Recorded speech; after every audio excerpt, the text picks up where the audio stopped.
नमस्कार दोस्तों, मैं अपने दोस्तों के साथ एक ऐसी पौराणिक नगरी की सैर पर निकल चुका हूँ जिसका राजा भगवान श्री कृष्ण की भक्ति की परीक्षा के लिए संसार का सबसे कठिन बलिदान देता है। राजस्थान की पावन धरा पर स्थित अरावली की वादियों के बीच बसी एक ऐतिहासिक नगरी, जिसके राजा के बलिदान की अमर गाथा आज भी उन वादियों में गूंजती है। आज आपको मैं वो सब बताऊंगा जो अपनी आँखों के सामने वो विहंगम दृश्य देखने को मिलेंगे। साथ साथ इस नगरी से जुड़ी तमाम जानकारी एक कहानी के माध्यम से आप लोगों को वीडियो में साथ साथ बताता चलूँगा। आप वीडियो में अंत तक बने रहें। ये कहानी है महाभारत युद्ध के बाद की, जब श्री कृष्ण के कहने पर पांडवों ने अश्वमेध यज्ञ का आयोजन किया। अश्वमेध यज्ञ में एक अश्व छोड़ा जाता है और उसकी रक्षा हेतु अर्जुन को भेज दिया जाता है। इसके पीछे भगवान श्री कृष्ण का एक उद्देश्य छुपा हुआ था। वो अर्जुन के मन में महाभारत युद्ध के बाद उत्पन्न अहंकार को मिटाने का प्रयास कर रहे थे। उसी क्रम में राजस्थान के गंगापुर सिटी जिले में अवस्थित नगर रतनपुर राज्य की सीमा में अश्वमेध यज्ञ का घोड़ा पहुंच जाता है। उस राज्य के राजा बड़े ही धर्मात्मा और भगवान नारायण के परम भक्त हुआ करते थे। आज अर्जुन के अभिमान भंग के साथ साथ एक परम कृष्ण भक्त की परीक्षा भी होनी थी। उसी राजा के एक युद्ध कला में प्रवीण और भगवान कृष्ण के आशीर्वाद से उत्पन्न एक वीर पुत्र भी था। संयोग से अश्वमेध यज्ञ के अश्व को वही कुमार रोक लेता है और इसी कारण उसका धनुर्धर अर्जुन से सामना हो जाता है। दोनों के मध्य भयंकर युद्ध आरंभ हो गया। वो बालक वीर राजा का एक वीर पुत्र था। उन्होंने अर्जुन का वीरतापूर्वक सामना किया और अपने एक तीर से महाबली अर्जुन को मूर्छित कर दिया। अश्व को लेकर अपने नगर गए, जहां उनका भव्य स्वागत किया गया। उसी दौरान भगवान श्री कृष्ण अर्जुन के पास पहुंच जाते हैं और उनका हालचाल पूछते हैं। तब अर्जुन कहते हैं, हे द्वारकाधीश, ये सब आपकी माया का ही चमत्कार है, अन्यथा एक छोटा सा बालक युद्ध में अर्जुन को इतनी आसानी से परास्त नहीं कर सकता। श्री कृष्ण कहते हैं, हे अर्जुन, तुम बेशक महाभारत जीत कर आए हो, मगर ये तेरा भ्रम है कि संसार में तुमसे बड़ा योद्धा कोई और नहीं। अर्जुन कहते हैं, सत्य कहा माधव। श्री कृष्ण आगे कहते हैं कि हे अर्जुन, तुम्हें अपने से बड़ा योद्धा तो मिल गया, मगर अभिलाषा हो तो आपसे बड़ा दानी और भक्त देखने की इच्छा भी पूरी कर लो। अर्जुन कहते हैं कि भगवान, मैं अवश्य ही उस भक्त के दर्शन करना चाहूँगा। तब भगवान श्री कृष्ण और अर्जुन ब्राह्मण का वेश धारण कर यमराज को साथ ले सिंह का वेश बनाकर रतनपुर राज्य की ओर प्रस्थान करते हैं। जब रतनपुर के राजा को यह खबर मिली तो अपना सिंहासन छोड़ साधुओं का स्वागत करते हैं और उन्हें आदर सहित आसन देते हैं। ब्राह्मण रूपी श्री कृष्ण ने कहा, हे राजन, तुम्हारे दान और भक्ति की बहुत प्रशंसा सुनी है। सुना है कोई भी याचक तुम्हारे दरबार से खाली हाथ नहीं जाता। आज हमें भी कुछ मांगने की इच्छा हो रही है। तब राजन बोले, भगवान नारायण की कृपा से आज तक ऐसा संभव होता आया है। मैं तो उनका ही दास हूँ। भगवान, आपकी जो इच्छा हो आप आदेश करो, मैं आपको अर्पण करूँगा। श्री कृष्ण कहते हैं, हे राजन, हम आपसे आपके अधिकार क्षेत्र की बाहर की कोई वस्तु नहीं मांगेंगे। आप निश्चिंत रहें। हम 3 प्राणी बहुत लंबी यात्रा से आ रहे हैं। हमारे भोजन की व्यवस्था की जाए। हम दोनों तो कंदमूल खाकर अपनी भूख शांत कर लेते हैं, मगर हमारे साथ यह सिंगरान मांसाहारी जीव है जो केवल मनुष्य के मांस का ही भक्षण करता है। तब इतनी बात सुनकर राजन बोले, हे भगवान, मैं सिंह के भक्षण हेतु अपने आप को समर्पित करता हूँ। रास्ते में ये पद यात्रा जा रही है, थोड़ी देर इसका मजा लेते हैं।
दोस्तों, रास्ते में ये राजगढ़ से सवाई माधोपुर श्री गणेश जी के पद यात्रा जा रही है और इसका लुत्फ उठाइए कुछ देर के लिए।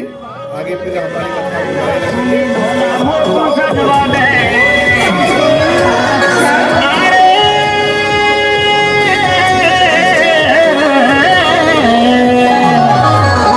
अरे कैलाश भागल केलर नाचूंगी ढोला मोकू सजवा दे और डीजे देवरिया को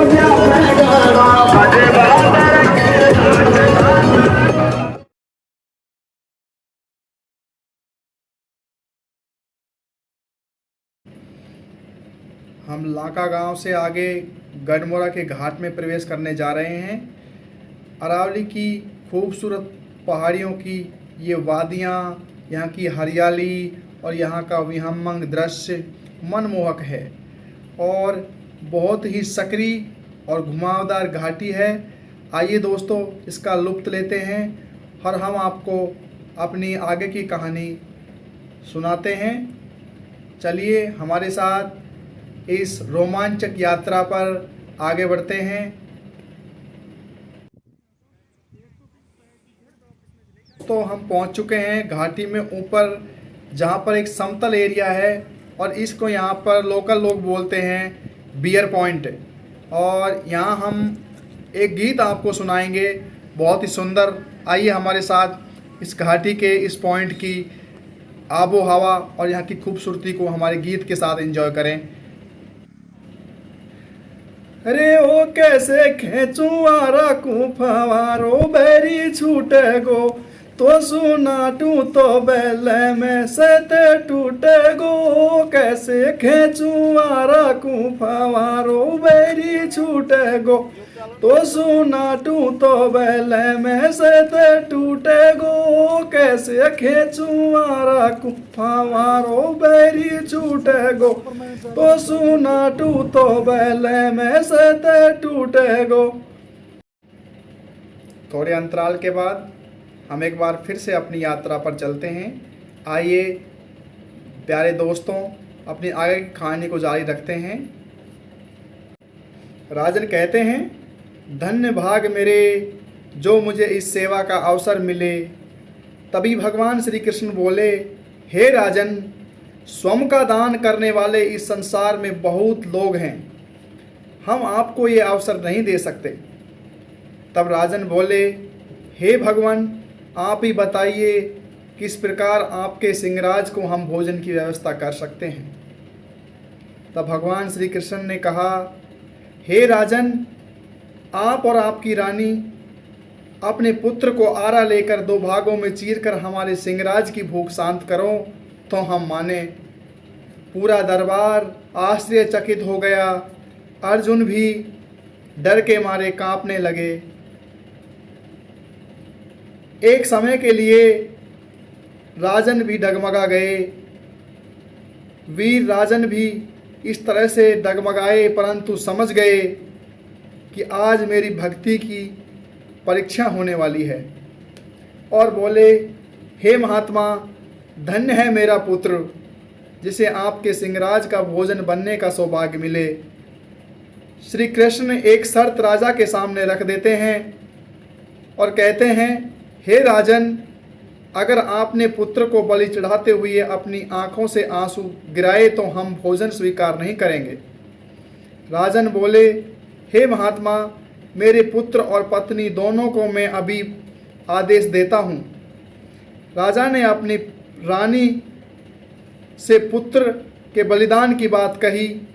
धन्य है वो पत्नी जिसने एक ही बार में अपने पति के वचन के लिए पुत्र के बलिदान की सहमति दे दी, और पुत्र ने भी हंसते हुए अपने पिता को अपना वचन निभाने के लिए कहा। यह सब देख अर्जुन आश्चर्यचकित रह गया।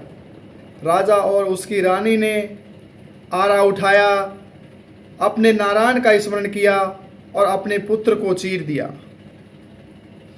यह सारा नज़ारा देख अर्जुन बेहोश हो गए।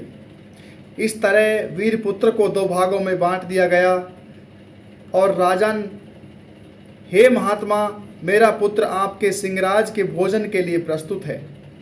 जैसे ही सिंहराज ने इस वीर पुत्र का दायां भाग खा लिया, उनकी माता की बाईं आंख से आंसू टपक पड़ा। तभी श्री कृष्ण बोले, महारानी, आपकी बाईं आंख से आंसू क्यों टपका? तब रानी बोली, आपके सिंह ने मेरे पुत्र का वाम भाग छोड़ दिया। इसी कारण यह दृश्य देख अर्जुन का घमंड चूर चूर हो गया। भक्ति का ऐसा नज़ारा उन्होंने कभी नहीं देखा था। इसके बाद दोनों ब्राह्मणों ने सात्विक भोजन की व्यवस्था की गई। श्री कृष्ण ने कहा, हे राजन, आप भी हमारे साथ भोजन करेंगे और एक अतिरिक्त थाली में भी भोजन परोसा जाएगा। राजन, तुम्हारे दान और भक्ति से नारायण अति प्रसन्न हुए। आपको अपने अलौकिक कार्य का फल मिल चुका है। अब अपने पुत्र को आवाज़ लगा के खाने पर बुलाइए। जैसे ही राजा ने आवाज़ लगाई, उनका पुत्र उनके सामने जीवित खड़ा था। रानी ने अपने पुत्र को गले से लगाया और राजन बोले, हे ब्राह्मण देवता, आप कौन हैं? आपने हमारी इतनी कठिन परीक्षा ली, कभी किसी भक्त की ऐसी परीक्षा मत लेना। इतने में भगवान श्री कृष्ण ने अपना विराट रूप का दर्शन राजा को करवाया और राजन सहित तीनों प्राणी भगवान के श्री चरणों में गिर पड़े। उधर अर्जुन उस महारानी और वहाँ कृष्ण भक्त के पैरों में नतमस्तक होकर अपने अहंकार के लिए माफ़ी मांगने लगा। कहा जाता है कि भगवान श्री कृष्ण के कहने पर राजा ने अपनी पूरी नगरी सहित बैकुंठ वास करने की बात कही और पूरी नगरी एक साथ बैकुंठ सिधार गई। दोस्तों, उस महान राजा का नाम था मयूरध्वज। उनके वीर पुत्र ताम्रध्वज और रानी विद्याधरणी के साथ मयूरध्वजगढ़ पर राज किया करते थे। आज उसी रतनपुर को मोरध्वजगढ़ कहा जाता है और आज उसी की सैर पर हम लोग निकल पड़े हैं। आइए वहाँ क्या और कैसा दृश्य है उसको देखने के लिए आप हमारे साथ लगातार इस यात्रा पर बने रहें। जो जो भी दृश्य हमको रास्ते में देखने को मिलेंगे उनके बारे में हम आपको बताते जाएंगे। आइए हमारे साथ इस यात्रा को एंजॉय करें। बीच बीच में हम आपको अपने कुछ गीत सुनाते जाएंगे और कुछ गानों का लुत्फ लेते हुए आओ इस यात्रा पर आगे बढ़ते हैं।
शंकर को तो हटा, उनको शंकर को लिया।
गढ़मोरा गांव की सकरी गलियों से गुजरते हुए आगे बढ़ रहे हैं और कुछ ही दूरी पर यहाँ से कुछ ही दूरी पर मयूर ध्वज गढ़ नगरी आपको देखने को मिलेगी।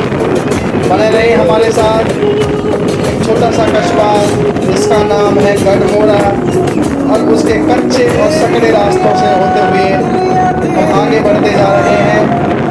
इस गांव के बाजार को पार करने के बाद अरावली की वो वादियाँ, वो पहाड़ियाँ जहाँ पर बसी हुई है मयूर ध्वज गढ़ की वो नगरी।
काफ़ी लंबी यात्रा के बाद आखिरकार दोस्तों हम आ पहुँचे हैं उस पावन नगरी के दर्शन को, जिसके लिए हम एक लंबी यात्रा पर निकले हैं। आइए देखते हैं हमको इस खूबसूरत नगरी में क्या क्या देखने को मिलता है।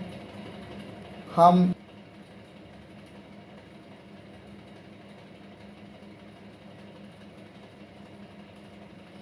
चलो दोस्तों गाड़ियों से नीचे उतरते हैं और अपनी गाड़ियों को खड़ी रहने देते हैं यहीं पे, और अपने नहाने के लिए अपने जो कपड़े लेके आए हैं साथ में उनको हम अपने साथ में लेके और उस कुंड तक जाएंगे जहाँ पहले हम स्नान करेंगे और उस कुंड के बारे में आपको बताएंगे कि उस कुंड का पानी कैसा है, कितना गहरा है। और राधे राधे राधे ओ राधे राधे राधे राधे राधे राधे ओ राधे राधे राधे। तेरी मेहरबानियाँ ओ मालिक, तेरी मेहरबानियाँ तूने दिया है मौका ये हमको,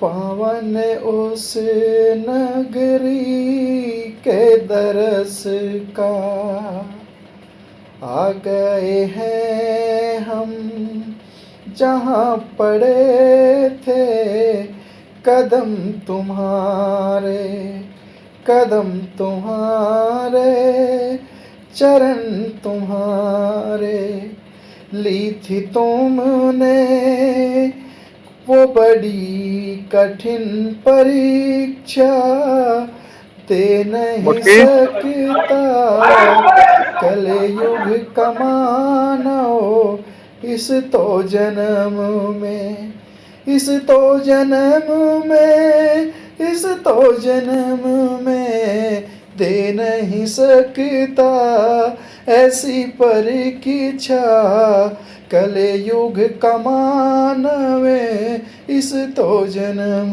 में। चलिए दोस्तों, हम चलते हैं मयूर ध्वज गढ़ के किले की तरफ और यहाँ भगवान देव नारायण का एक काफ़ी सुंदर मंदिर है। पहले हम उस मंदिर के दर्शन करेंगे और उसके बाद यहाँ पर और कौन कौन सी दर्शनीय चीज़ें हैं उन सब के बारे में एक एक करके आपको विस्तार से बताते जाएंगे। यहाँ पे लिखा हुआ है, आप देख सकते हैं, भगवान देव नारायण का एक बेहद खूबसूरत मंदिर का निर्माण करवाया गया है और उस मंदिर की तरफ चलते हैं।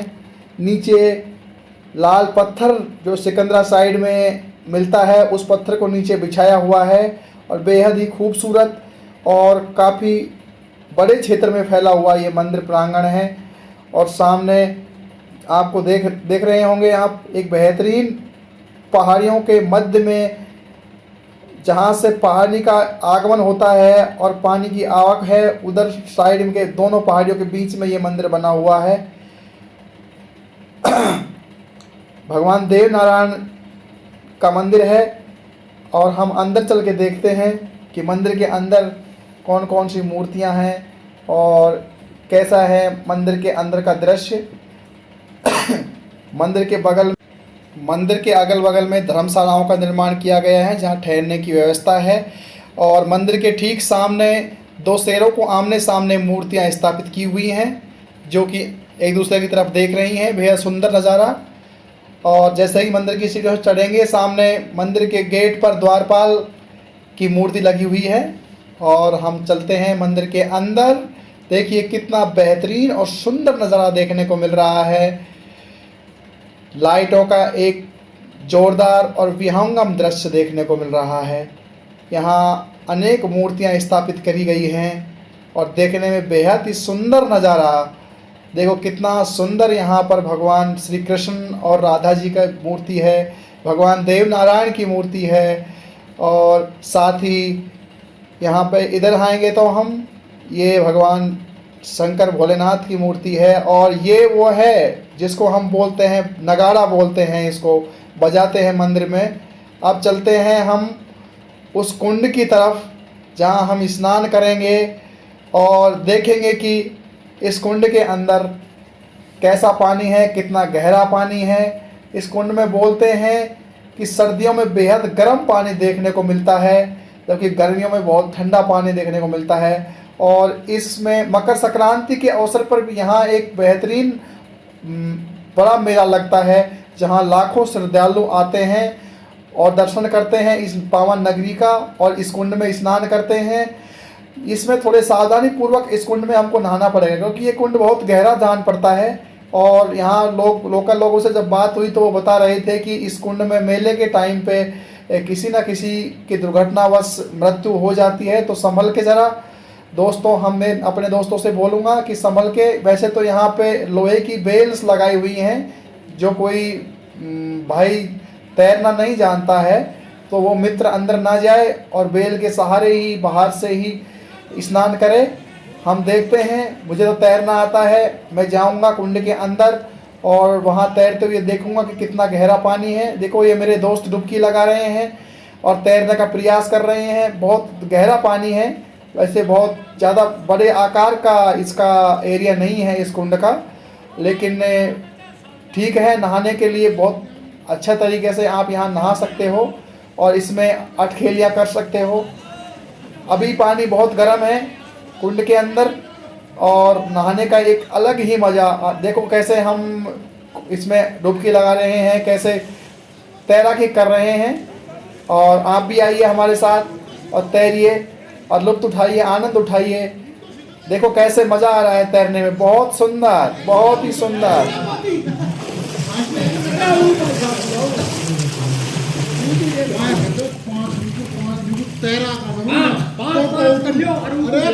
तैरा का जमीन ना तो